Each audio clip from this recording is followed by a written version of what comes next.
அனைவருக்கும் வணக்கம். இன்றைக்கி நம்ம வீடியோவில் என்ன பார்க்க போகிறோம் அப்படின்னா, நான் இன்றைக்கி ஒரு புது மெத்தடில் ஒரு குழம்பு வச்சேங்க. அதை பற்றி தாங்க இந்த வீடியோவில் பார்க்க போகிறோம்.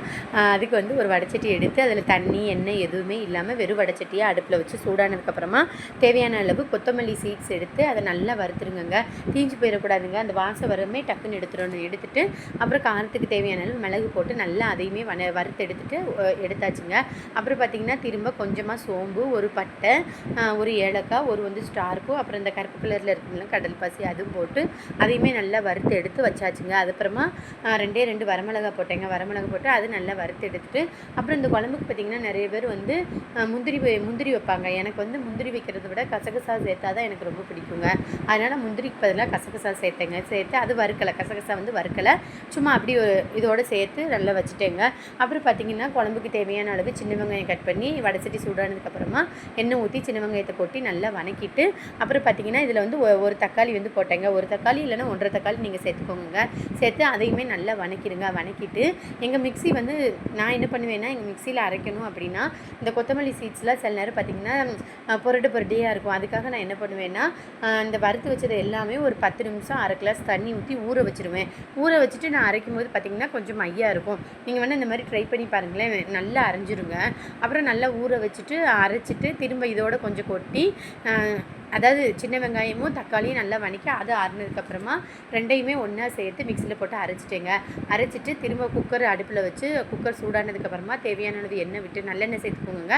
தேவையான அளவு நல்லெண்ணெய் விட்டுட்டு அப்புறமா நம்ம இஞ்சி பூண்டு பேஸ்ட்டு நான் அரைச்சி தாங்க சேர்ப்பேன். பேஸ்ட்டு வாங்கவே மாட்டேன். நம்ம இந்த இஞ்சி பூண்டு பேஸ்ட்டு அரைச்சி சேர்க்கும்போது பார்த்திங்கன்னா நம்ம வீடு மட்டும் இல்லைங்க, பக்கத்து வீட்டில் கூட வாசம் நல்லா வருங்க. சாப்பாடு நல்லா இருக்கோ இல்லையோ, ஸ்மெல்லு மட்டும் நல்லா வருங்க. எத்தனை பேருக்கு அப்படி வரும்னு சொல்லி நீங்கள் கமெண்ட் பண்ணுங்க. அப்புறமா நான் நல்லா வணக்கிட்டு இஞ்சி பூண்டு பேஸ்ட்டு அரைச்சி அதையும் கொட்டி நல்லா வணக்கிட்டு அப்புறம் நம்ம க்ளீன் பண்ணி வச்சுருக்கிற மட்டனையும் கொட்டி நல்லா கிளறி ஒரு 10 நிமிஷத்துக்கு கழித்து பார்த்தா அதுலேருந்தே தண்ணி வந்துச்சு.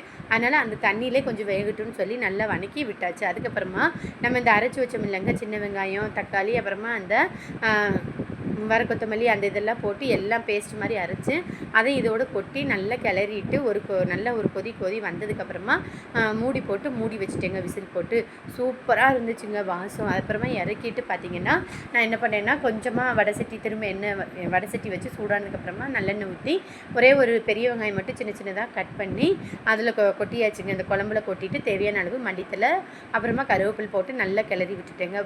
சாப்பாடு சூப்பராக இருந்துச்சுங்க.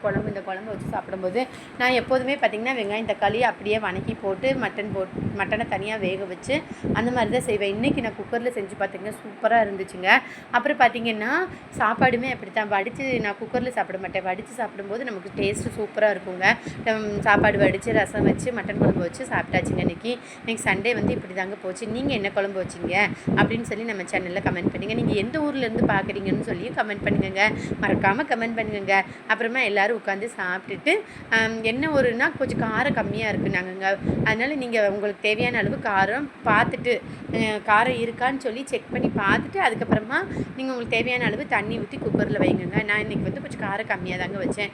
அப்புறமா ரசம், குழம்பு, முட்டை எல்லாமே செஞ்சு இன்றைக்கி திருப்தியாக சாப்பிட்டாச்சுங்க. இந்த வீடியோ பிடிச்சிருந்தா லைக் பண்ணுங்கள், ஷேர் பண்ணுங்கள், கமெண்ட் பண்ணுங்கள். தேங்க்யூ.